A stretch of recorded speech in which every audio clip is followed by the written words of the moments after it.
Itching. Oh, God. Itching. It's Tim Swift. Swift. It's Lucy Swift. All right, well, welcome back to the Dirt Drive Podcast. Yes, it Yeah. is 6:13 and 11 seconds if you look at Tom's screen. Yeah. Is it backwards for you guys, too, or is it just me? No, it's the right way. No, yeah, that's the right way. That's wild, Yes. because for me it's mirrored. Like, the Jeep sign says Pij. Oh. Should say piss, because they are. The, You're about to find out because you're about to drive one across country again. I can't wait. I'm so excited. Like, actually excited. I'm You're a so bum. You jealous. would I like to wanna go. so Don't even bad. lie. I'd like to go. I don't know if I'd like to go in the vehicle you're going in. What's wrong with my Grand Cherokee? It's luxury, man. Yeah, okay. Brent doesn't know it yet. I'm actually leaving the Grand Cherokee and taking his Lexus across the country. Do it. I would love that. I wouldn't. It's a V8. Yeah, that would. Honestly, it probably gets about the same fuel mileage that the Grand does. I'm expecting it's gonna be like 22-ish. Oh, the Lexus gets 17. Yeah, no, I get better than that. I'm getting 19 to 20 like city driving. But on brand with SEMA. So last time I talked about SEMA and with SEMA, we were talking about EVs, and now I own an EV. Yeah, because you're a bum. Boom! I was wearing my my Freiburger internal combustion for life shirt yesterday, driving the Jeep, and I'm like, I lied. I am not internal combustion for life. Wait, so what EV do you have, Tim? We bought the Hyundai Ioniq Disney 100 Platinum Edition. Thank you for supporting Disney and my paycheck. What's the Disney version of it? Like what does that entail? It's a high level trim with Disney accents. There's hidden Mickeys all over it. There is hidden Mickeys all over it. That's both awesome and nauseating at the same time. It's actually not. It's actually done really well. It's not nauseating. And it's got like it's actually a pretty nice car. I didn't say it wasn't a nice car. I just When it was first pitched to me by one of our listeners, Mr. Reber, I'm like, no effing way am I gonna buy this car. And then he showed me pictures. I'm like, it's not that bad. Mm-hmm. And then we bought it. And you two, for double the price, can pay for a Disney trim version of the already overpriced EV. Tell us about your DC trip. That was a really good subject change. Good diversion there, Tim. I'm a professional. Tom, go for it. Oh, I have to. All right. No, unless if you want me to go first, that's fine. I'll. No, I think honestly, you have a fresh perspective on things. I do. Right? Like, I think we've beat the advocacy stuff into our listeners' heads. So I would love to get your viewpoint of what we did as a car guy, non-off-road car guy, and how you felt like it went and like what you got out of it. Sure. The first part, I mean, Matt, Eric, and Karen were just so welcoming when we went into the office. I mean, I was there for 5 minutes and I was just like, all right, I'm good. Like, I've known these people forever and I've just met them. So shout out to all of them for, just that hospitality and car culture, kindness and all that. And going into their office and just, welcoming me. And then we did the podcast with them and that was great. And then the events, I mean, again, like as an outsider and really one of the only, maybe the only just enthusiast versus a professional automotive person. I mean, there were definitely a bunch of pinch me moments, like where we spoke with Chris Jacobs for a while, and 17-year-old me watching Overhaul and would never have guessed that we'd be doing that. It was really, really professional, which I don't know if I really knew what to expect. Just like the dinner the night before and everything was just so well done. It just just felt really official. I Yeah. don't know if that's not the right way to describe it, but just I wasn't sure what to expect. Especially when they call it a rally. You don't know if you're getting. You don't usually associate Rally and DC on good terms. Yeah, exactly. Yeah. You don't know if you're expecting what we went through, or if you're I mean, expecting Capitol building. you did end up on Capitol Hill. Yeah, exactly. Yeah. But I thought all the people that we met with on Capitol Hill were very receptive for the most part. Obviously, some more than others. But it was, it was very well organized. It was nice to be with Matt the entire time because he knew what he was doing.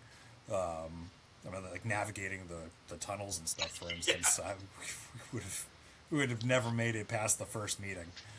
We would have gone through security like 15 times because we would have been in and out of buildings and it would have been a pain in the ass. Yeah. But other than him walking like 8 miles an hour.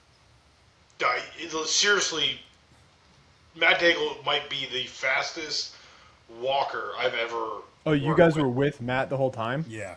Pretty much. Yeah. Oh, what a treat! That's awesome. Yeah, he's not that Will wasn't awesome, but Matt is. Matt's awesome. So he did not wear a kilt when we recorded. I did address it. We came up with a compromise though. He's probably going to get a bunny suit for the next podcast. Oh, I don't like that one. The Easter Bunny mascots are by far my least favorite mascots. You have to tune into the next podcast and get the full context of that. However, yes. I think at this point we have to do a bunny suit because he wore the hat though for the episode. He did. He wore the President's Day hat that he had from that costume. Oh, I don't remember. The red, white, and blue top hat. Oh, okay. When they did the President's Day. He did the best he could for what he had. Yeah. But yeah, no, I think you nailed it. It's as serious of a topic as it is. It's so easy to deal with because nobody actually hates cars. Yeah. Yeah. You know what I mean? Like, it's not a polarizing topic. The EV stuff we did last year was definitely a little bit different, I feel like. There was a lot of uncertainty. There was a lot more politics driving it. And I think that was kind of the SEMA's goal, was to take the politics out of it and be like, hey, this just isn't good for business. It's not that we don't like EVs. It's not that we want to pollute anything. It's just a matter of it's not ready. It's just not there. And this is a little different, right? Like, this has nothing to do with politics or left, right, conservative, liberal, whatever it is. It's just a matter of like, hey, we just want to have fun. Like, can we continue to have fun? Yeah, I think one of the lines that you had in every single meeting that I thought really spoke to every single person we talked to was actually about the land use, and saying that everybody's basically an off-roader in some way if you do anything outdoors, whether it's fishing or hunting or camping or whatever it is. And politics aside, everybody, I think for the most part, enjoys some sort of outdoor activity and therefore can relate to that in some way, shape, or form.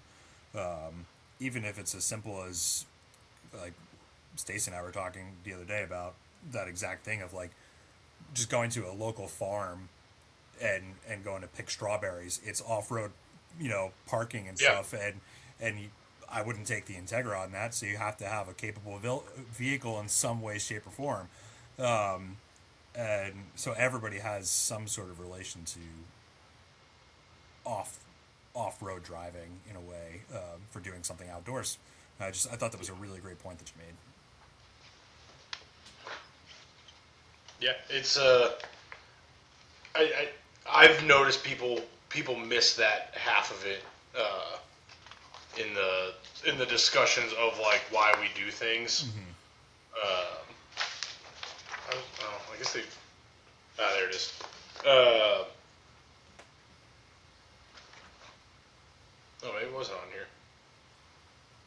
Oh no, there it is.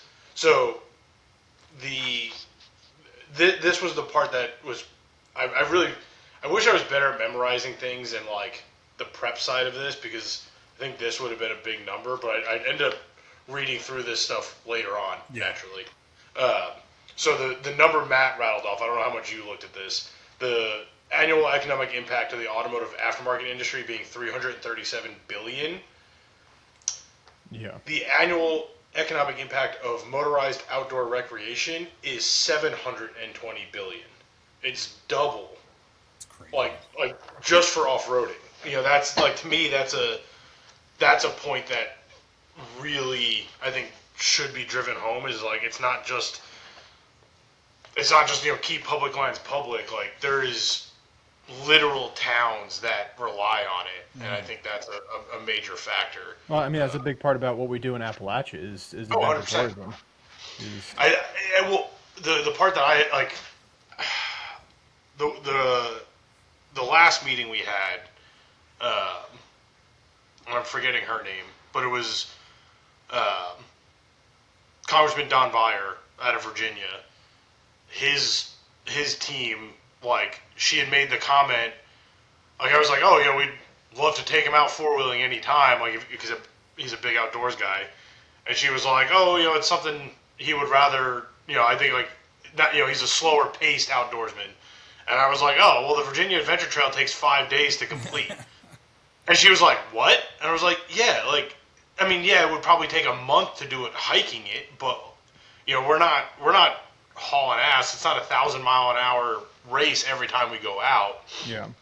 Yeah, I think that's lost in the word. I think that's lost in the word motorsports. Even though it's a motorsport, it's not like competitive or fast. It's a hobby. We're hobbyists. We're out there having fun, not trying to break our stuff, and enjoy nature. Yep. And you can't do that at speed. No. And you can. Ultra 4 does, but yeah, but to that point, like, that's a very small segment, right? Like, how many people do we run into in the off-road world that don't even know what Ultra 4 is? Yeah, so, a majority, I would say. What's that? So I would say a majority of people don't know what Ultra 4 is. So yeah, I think it's good to, especially locally for us with our representatives in the Northern Virginia region, like, getting them to see the nature side of it is important. Yeah.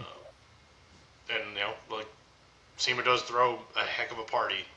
Like, it's like, I don't know if it's a car guy thing, but I don't know. It's the hospitality of the organization is unbelievable at every level, right? Like, we're not big time executives or big time content creators. Like, we have our small shop and our small podcast, and we're treated equally as the rest of them. Yeah, so, well, I think that goes back to what Wookie was saying earlier. Is like, no matter where you are in the automotive space, it's all one community. Like you have the outliers, the guys that are burning stuff down and lighting fires under bridges, and the guys doing unicorn stuff in the street, takeovers. But those aren't off-road. Those aren't automotive guys. Those are guys that like to cause chaos and nonsense. When it gets down to, like, the brass tacks, the people that really care are all family right off the get. Just like you were saying, Matt, is Karen and Matt welcome you, and Eric welcomed you in an open arms like you've known them for years. Yeah. And I mean, even I wasn't there for the Jacobs conversation, but it sounds like that was also, you guys have known him for 100 years. Yeah, he was so receptive to just chatting.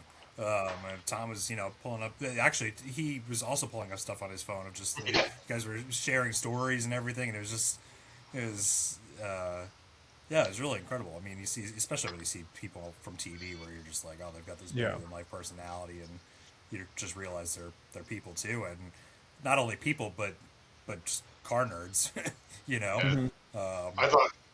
I thought Eric was going to shit himself when he was like, "Oh yeah, Ramlander. I saw your yes.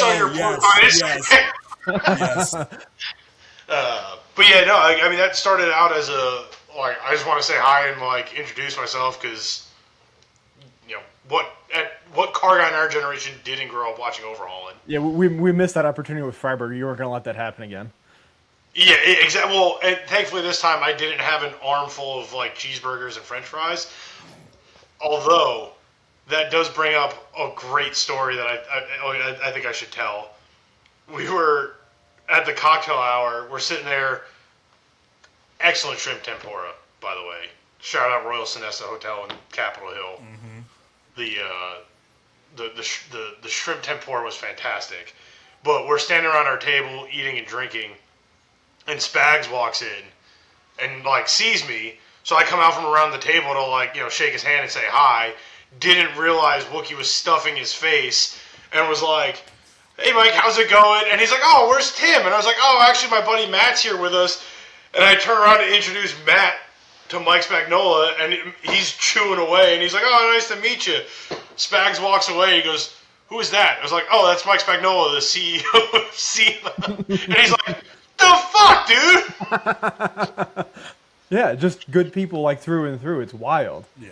Yeah. Also, I'm gonna give you a shout out, Tim, of the amount of people that were just like, "Oh, where's Tim? Where's Tim?" So there was a lot of people asking for you. Yeah, I was on dad duty. I couldn't bail on the house. My wife was actually in Fort Lauderdale for work for a week. So I was strapped down at the house with the babe, but even though I couldn't be there, I still had a good time. I like hanging. You guys know it's still almost just as fun hanging out with the kids. Oh yeah. Oh, Yeah, it was Almost. almost. no, it gave me and Tom some time to have some time. Yeah, when was the last time you guys had a chance? I mean, I know you guys went to Disney, giving me crap for Disney. When was the last time you guys had a chance to like actually hang out and be boys? It Was was it the September September trip? when he came down. Yeah. And that was probably the first time in a year, Yeah. at least. So, Yep. and listen, we do other things besides go to Disney when we're down there. I don't. Look, when We you did- can get in for free, I mean, you know. Yeah, that makes a big difference. Yeah. And we talked about this. Orlando's got an oddly good car scene. Yeah. Yeah, it it's got does. a great car scene. Yeah. Yeah. That I wonder Carson where Coffee we went to where they was fall. I wonder where they fall nationally, because I know it's like L.A., like California, obviously. Then I think it's the Denver area. Then I think it's the D.C. metro region. That doesn't surprise me. But I would assume Orlando has to be up there. Tom's doing the Googling. Yeah. Yeah. Am I disappearing when I do this? No, you're not. One second. Oh, Oh, hi Wookie. Why does it say he's a fictional character? I think he added that. I did. Ah! Ha! What are you doing, kid? That was Lucy trying to get on the podcast. Yeah. Biggest city. She's gonna pull my mic off. My wife's gonna come grab her. What's up, Miss Lucy? Oh.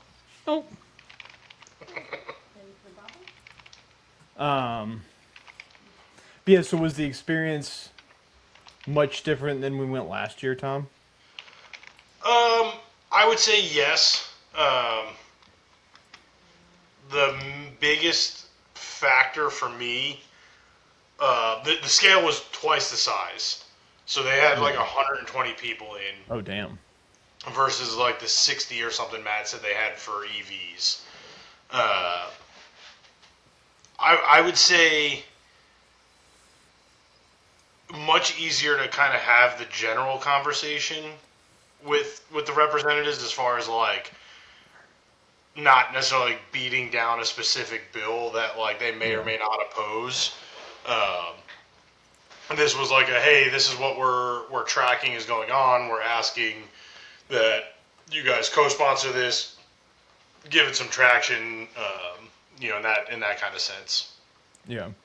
Yeah, the broader automobilia scope is a whole lot easier to tackle than Yeah. the EV thing, because like even as an enthusiast, the EV concept, it is so foreign until you actually get a chance to experience it. But like just the thought of it is foreign. When you just say automobiles in general, people are like, oh yeah, I get that. Yep. I had this Yeah. car. Like, do you remember the one meeting we had last year and we were like, what kind of car do you drive? And she's like, I don't drive a car. Yeah, I think that was Tim Kaine. Yeah. Well, Like, classic.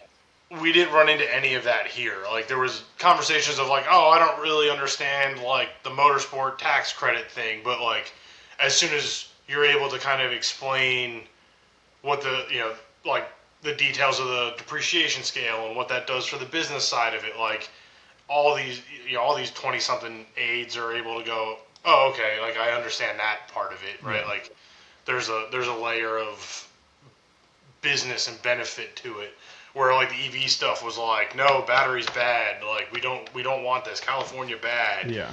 Well, I think that's also part of it. Of course, I wasn't there last year, but for the EV stuff, you were saying we don't want this, as opposed to this Right. year was we don't want this to change.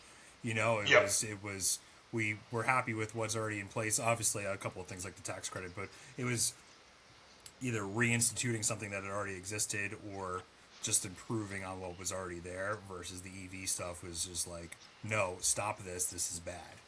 So I think it's a different kind of sell. You know. Yeah, 100%. Did you guys get any actual representatives or just aides and? Sort of.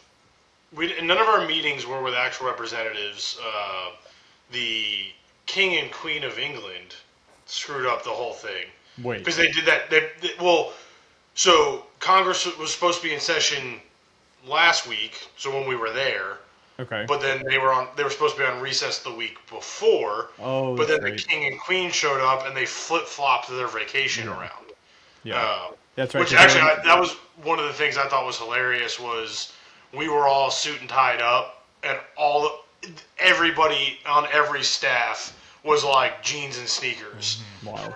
Because like boss isn't in town, so they're all casual. Yeah, I thought it was funny. The King and Queen, they did the national park tour, Yeah. but they did Shenandoah National Park, like the lamest one. I I'm know, like, why dude. would you choose? Like, I get it, it's good. It's Go like to 30 minutes Arches. to my house. But Something. like, why would you choose that one?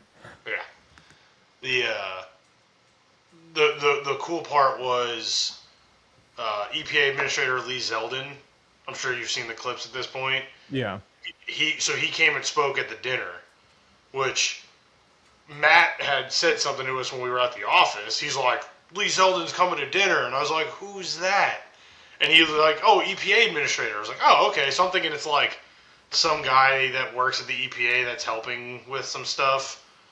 And then we're at dinner, and they start introducing him, and like Secret Service starts popping in, and I'm like, wait a minute.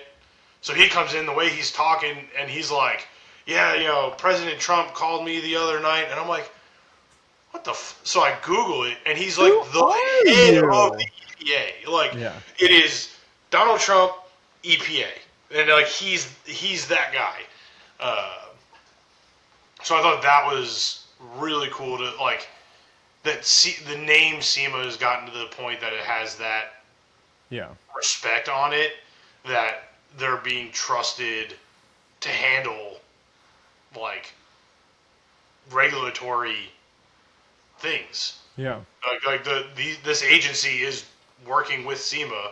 I'm sure not exclusively, but like SEMA has gotten to a point where they are a part of this conversation, which is I think probably the biggest leap that they could have had in the last 10 years. Well, that goes to show how far SEMA has come too, because Karen and Matt and that whole team, they've been there for a while, but they've really started making a presence in like the last 6, 7, 8 years, and now they have the head of the EPA showing up, and I'm sure we're in Trump's vocabulary too. So, well, and that was really what stood out to me in his speech, is the fact that like these conversations about emission standards, emissions devices, what cars are being manufactured with, he spoke on all of the John Deere right to repair stuff, like this. It is forefront for the EPA, for the administration,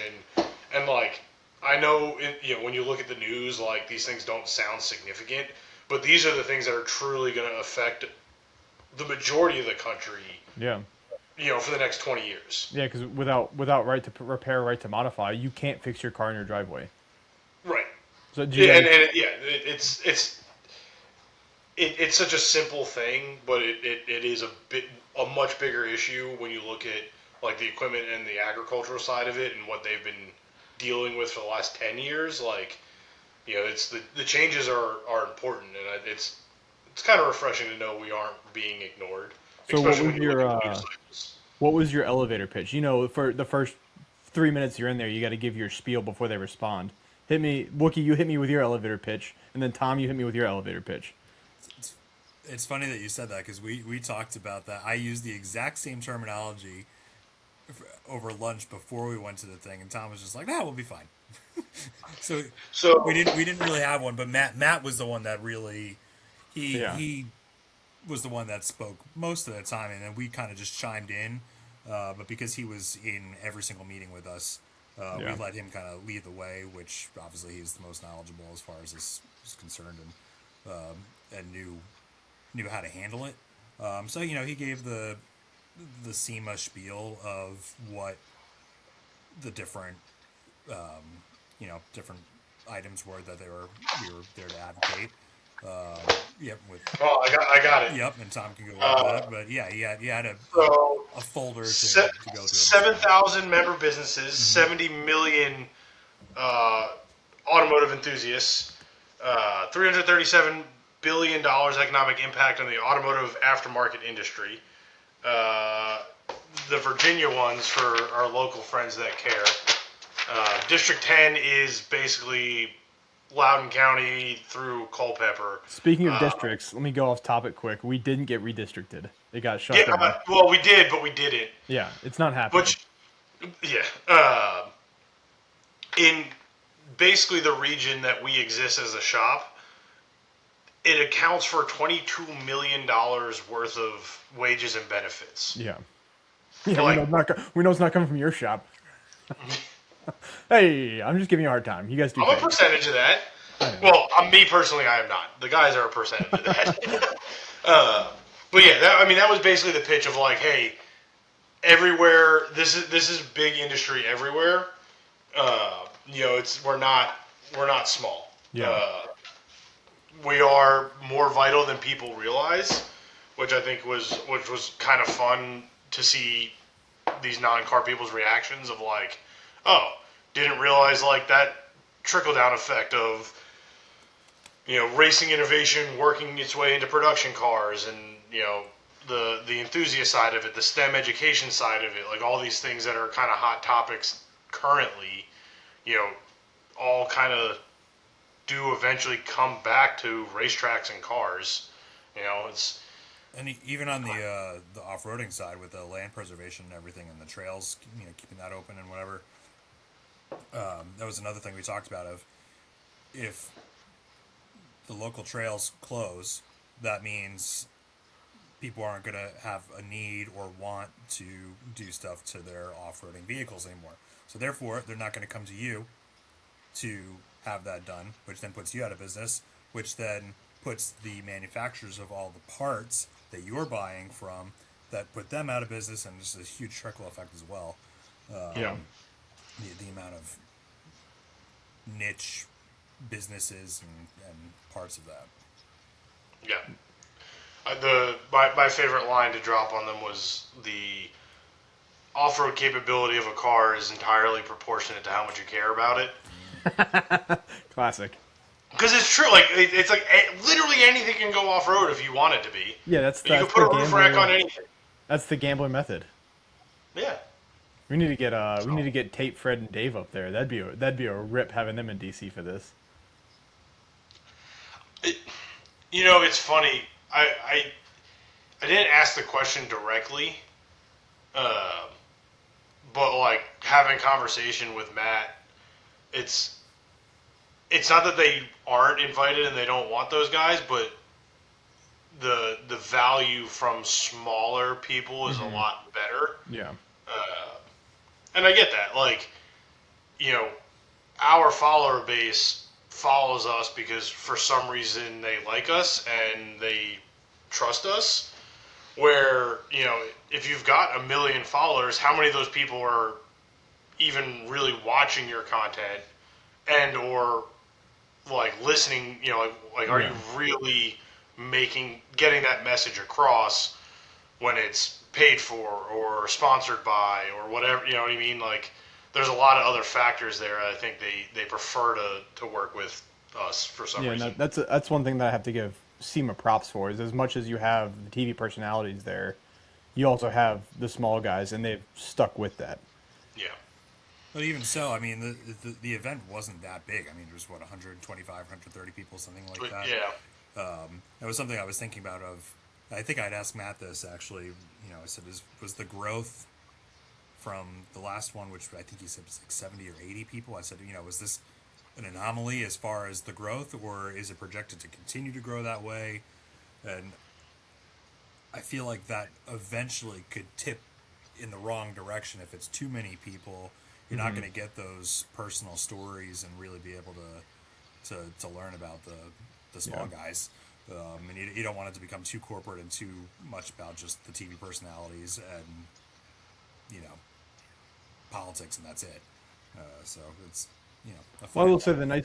the nice thing about the TV personalities that represent us is they're still TV personalities for a niche crowd. So you walk into, I don't know, you've said Don Byer a bunch. You walk into, Jacobs walks into his office.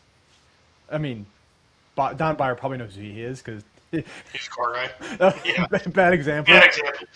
But like our TV personalities are also completely unknown to like the normal population. Right. It's not like they're having like Jay Leno and Jerry Seinfeld, you know, Yeah. like, who are obviously huge car enthusiasts, but everybody knows who they are. Yeah, and Jay Leno is. I think Leno's Law is up again in California, and they're pushing to get the. Yeah.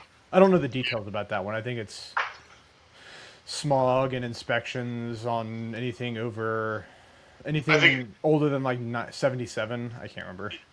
I think that's what it is currently. I think they're trying to get their classic car laws more in line with the rest of the country as far as like if it's 20 or 25 years old versus like now I think it's still stuck on like 78 or 76 and prior is classic. So it's like you have all these cars from the 80s and 90s that are borderline unrepairable because you can't really get parts for them. Yeah.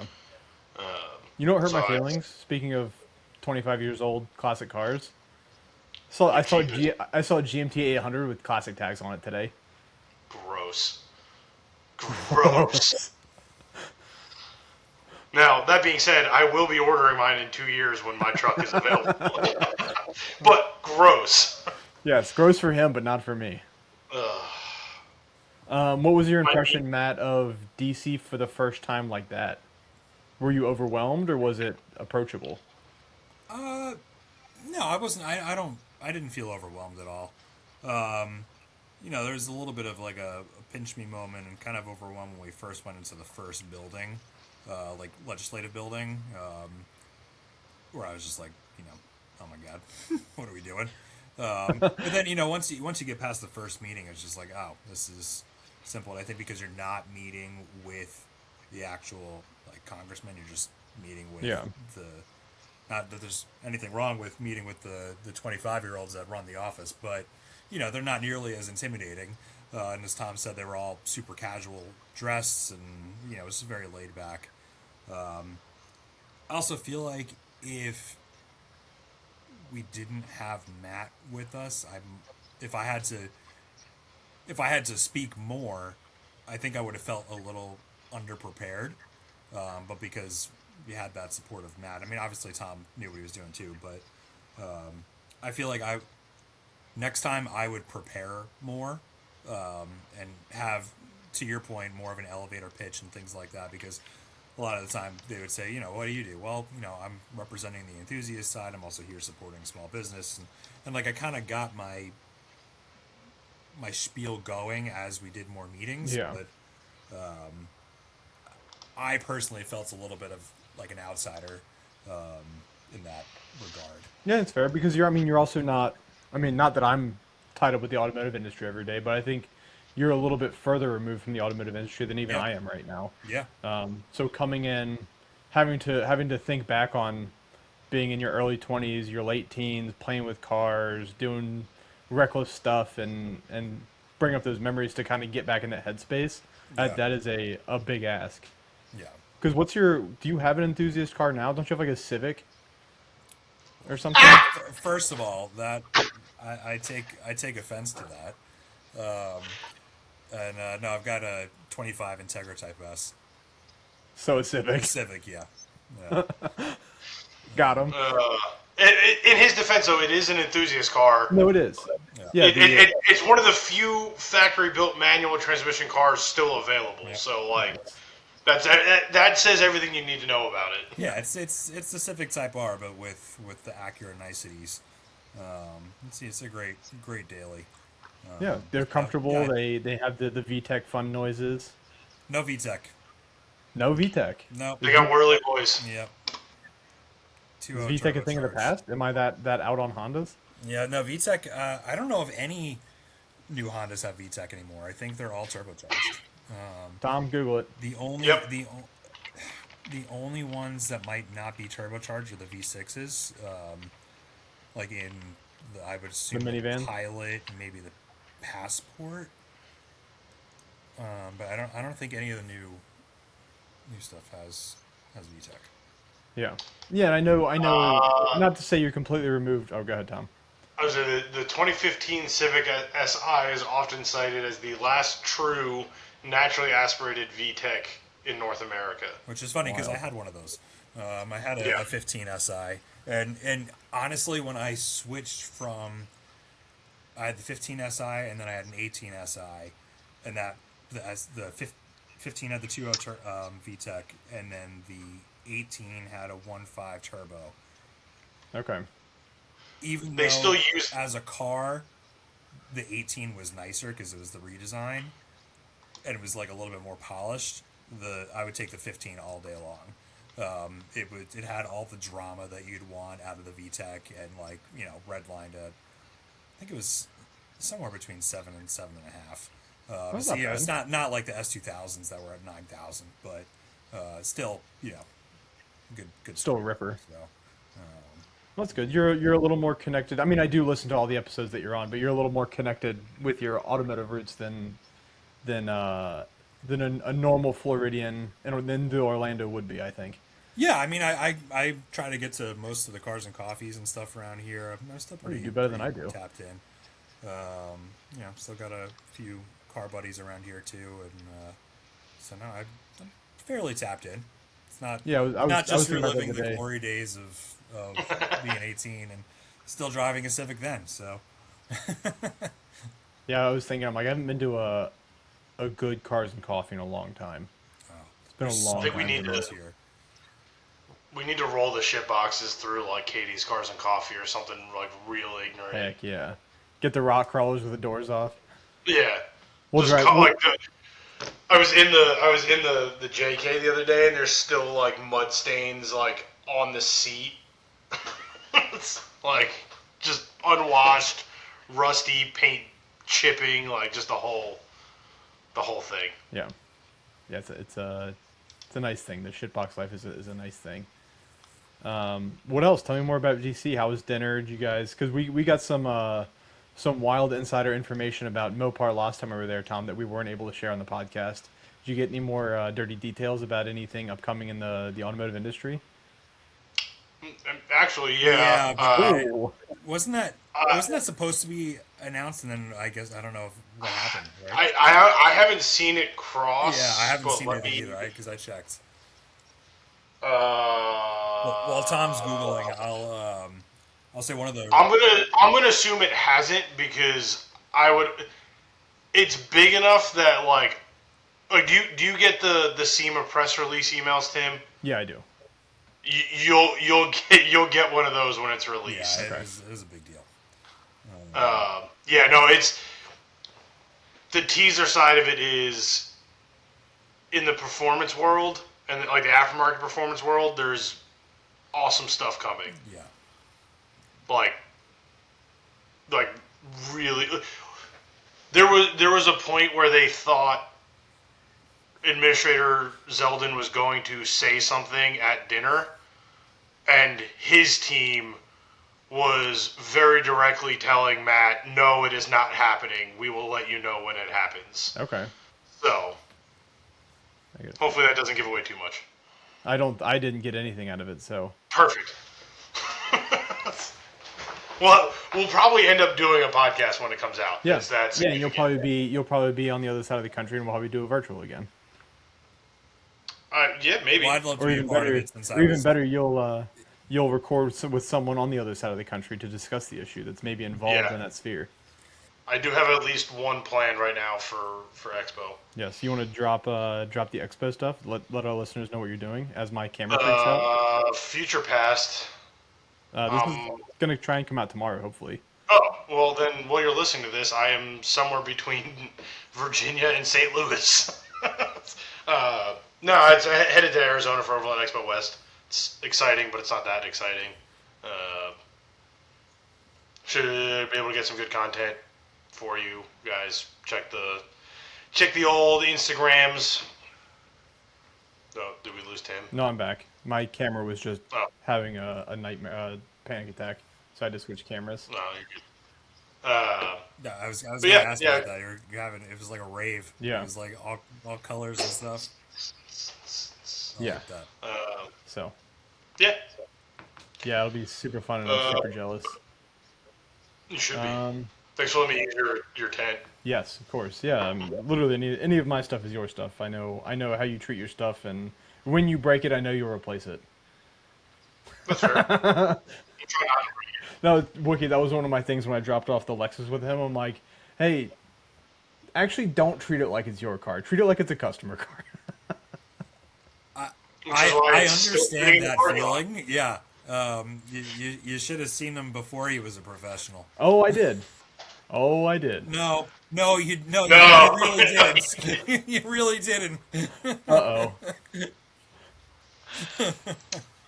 I was known to do some J turns in the high school parking lot every so often, and things that shouldn't be J turning. Fair.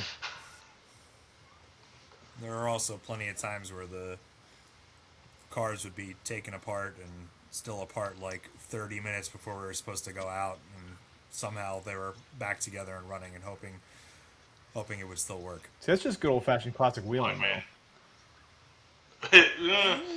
Sure, yeah. It was, if I remember correctly, it was the black Civic that spent an entire week on jack stands in my parents' driveway. Mm-hmm. I'm gonna get roasted if I don't ask you about this one. There's a red Civic story that one of our listeners keeps asking for. A red Civic. Red Civic story. Yeah.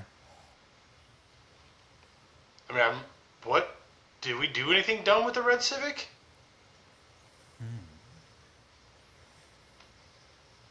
And this is gonna make him even more upset if we don't have an answer to the red Civic story. Are we sure? I mean, there's. I feel like there's a lot more black Civic story. Yeah. I know what he's referring to because we alluded to it on the last podcast. It's when your dad sold it and it ended up at the border. That was that was the blue Accord. No? What was it? I thought that was the black Civic. No. Wait, wait. Don't glaze over ending up at the border. All right. Well, I'll tell this story. That's fine. I'll have to keep it. First of all, the red Civic.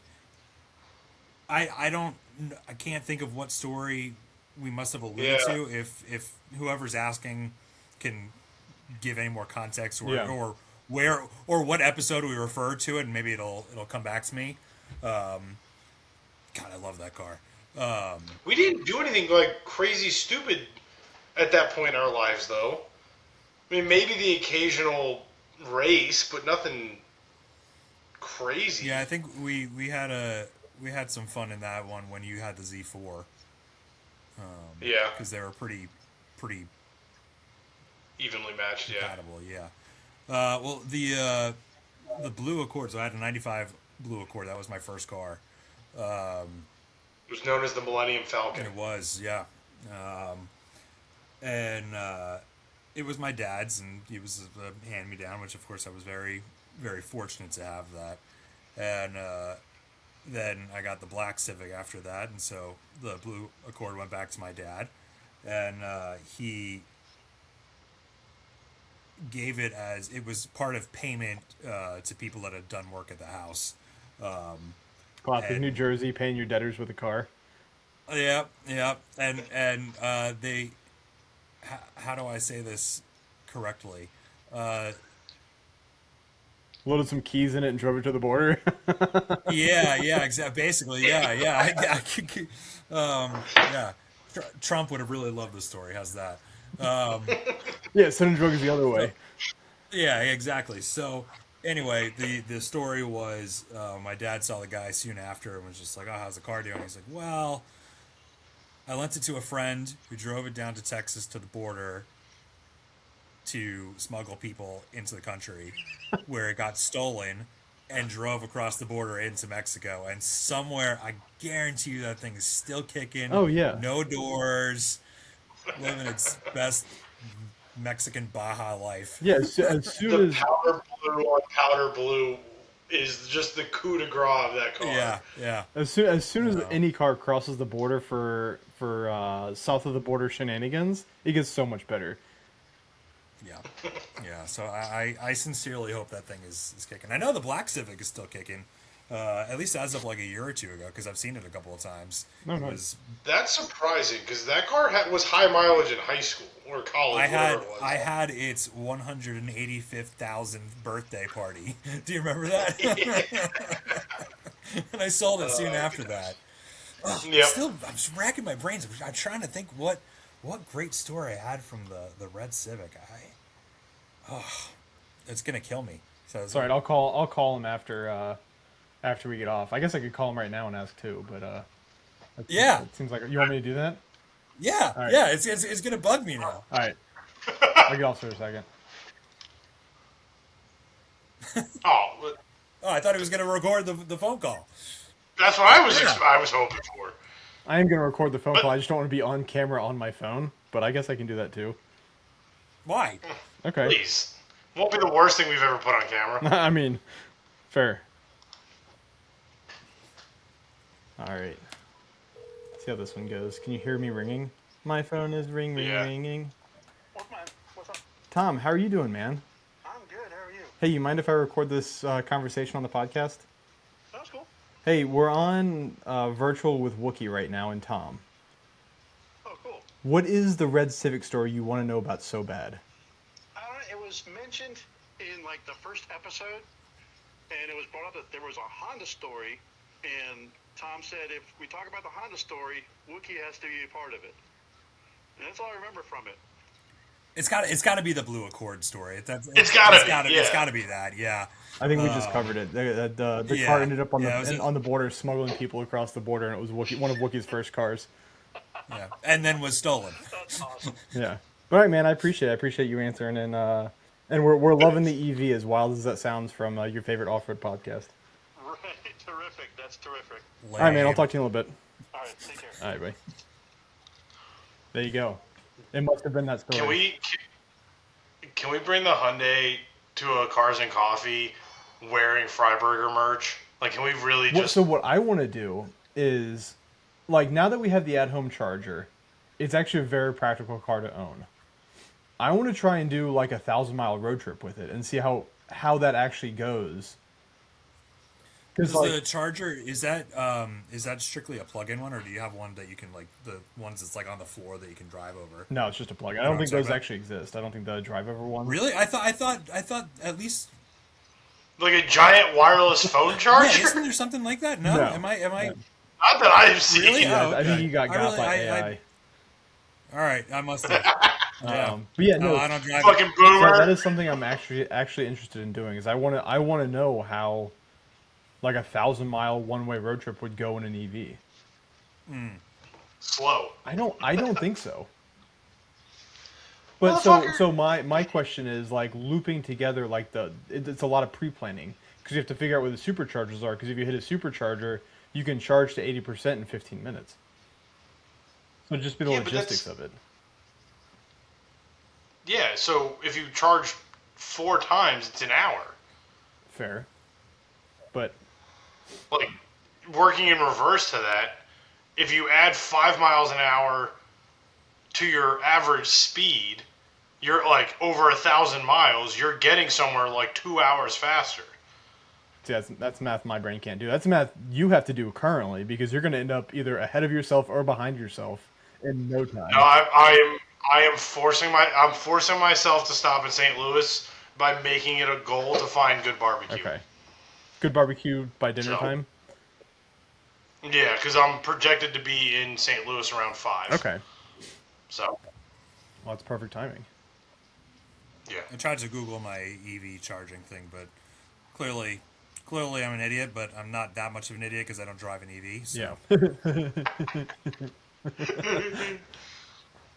You know what's gonna be cool when I stop to get fuel to recharge my vehicle, and it takes me all of like 32 Listen, seconds. I'm with you. I was So- not a fan of having to go to Sheets every night to go put charge on it. But what more about DC do we want to discuss? Let's circle back in the political sphere. I mean, that was pretty much it. We had a really cool lunch. I know it's not necessarily. Oh, I guess yeah. actually we had the guest speaker there, but we had lunch at the Capitol Hill Club, which was a pretty historic thing. I read that it was John McCain Sr.'s house. Wild. That's kind of wild. Yeah, but it seemed like quite a few presidents had spoken there and stuff, so it was pretty cool. But that was one of those things where we were sitting there and just like, man, if these walls could talk, have a lot of stories. Yeah, we were. We had a cool lunch too, but nothing that historic. Tom and I and Will went to a cop dive bar on Capitol Hill. That was pretty cool. Oh yeah. That's awesome. Forgot about that. That's another of these walls could talk. But here, like Yeah. the place you guys went is because those walls will tell different stories. Because when those people cut loose and have a few drinks, those stories must get wild. Oh, actually, the Capitol Hill Club, which I believe was like, I don't want to say a headquarters, but like it was a significant Republican Party like place. Okay. Like Matt mentioned it as we were walking out. He was like, yeah, it's one of those places where like people just kind of show up, and apparently like Marjorie Taylor Greene was like walking in as we were walking out, and she's like not even in Congress anymore. But do you have the great picture that was in the hallway, Wookie? Yeah, hold on. Give me 1 second. You have to send that. I can use that as the like episode art. You have to send that to me. Yeah, you could probably use it. Yeah, probably not.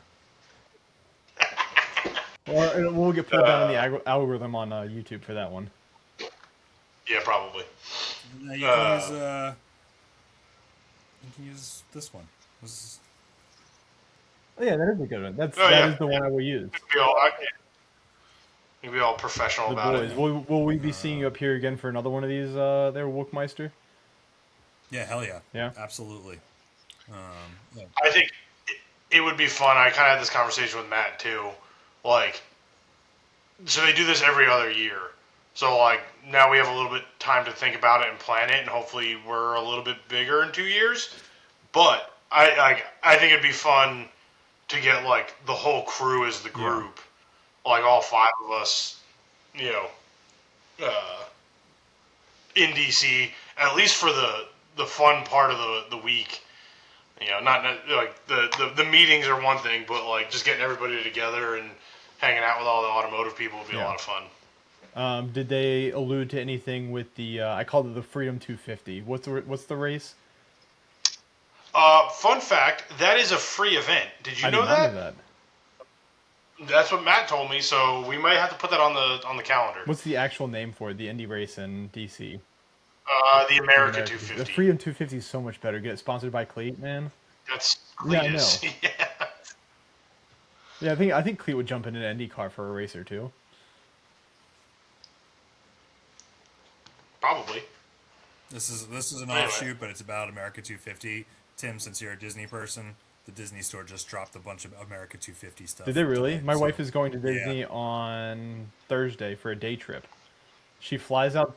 She flies out of DCA Thursday morning at 6 a.m. and I think she lands at midnight the same night back in DCA. Why? Why not? I'm so glad you asked the question. I mean, I don't. She probably won't jump in and speak for herself, but I think it sounds like such a fun idea. I would love for her to speak for herself because I don't understand. I'll have to call you afterwards. She said she'll never be on the podcast. Okay,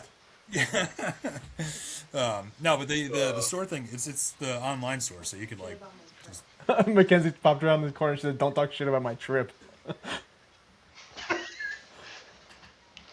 Haters gonna hate. Hate. question. Yeah. No, it's actually so. Both of us are annual pass holders, and as one of the things I would like to do before our passes are up is do like a out and back day trip like that. I think it'd be fun. I'm sure it is. It just sounds exhausting. No, it does. There are some Absolutely people that exhausting. do they do the coast to coast thing where they do Anaheim and Orlando in the same day Path. and try to I'm do. out. I think it's the mountains challenge where you do all the you do Oh, Space Mountain, Splash Mountain. yeah Big Thunder and Jesus, what's the one in Disneyland? Matterhorn. Okay. Yeah, I'm out on that. Yeah, I'm not. Yeah, mostly the part about going to LA. I don't need to go back to LA ever again in my life. Yeah. Anyway, What else? I'm gonna say if we can wrap it up, that'd be great because Yeah, you got a I big need trip to go tomorrow. backpacking. Yeah. Well, okay, guys. Tom, do you want to sign us off? Wookie, do you want to sign us off? You guys don't do sign offs, so. Tom, go. Yeah, we it. do. That's DirtNerdsOffroad.com. not it.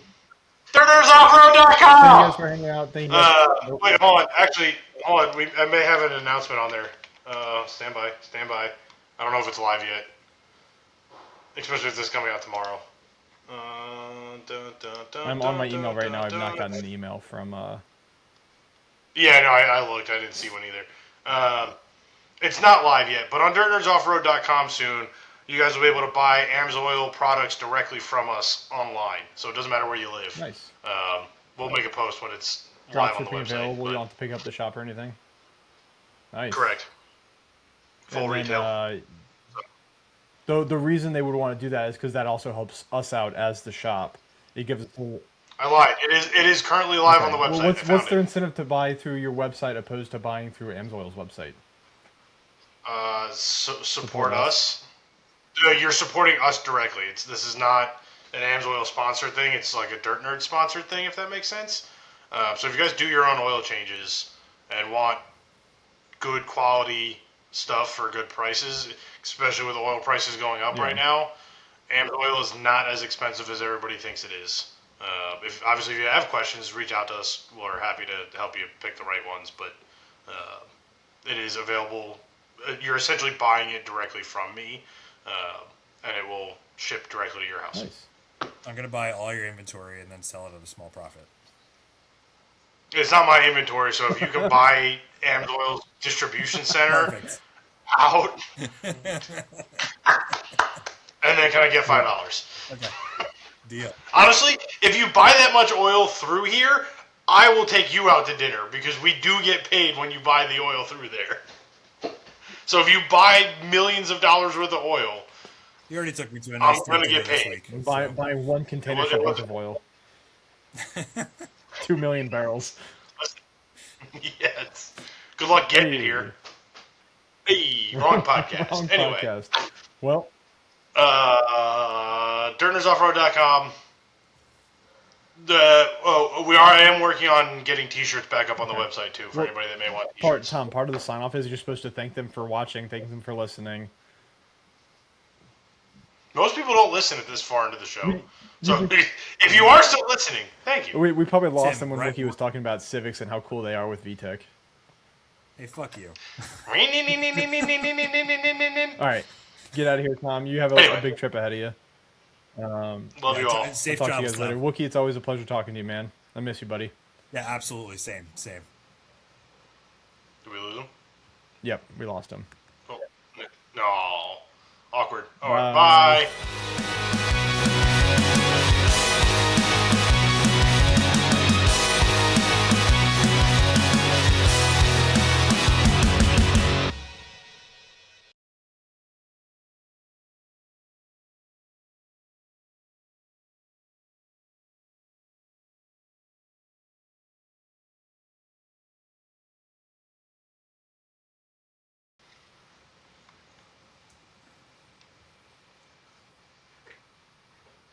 Can I see all your teeth?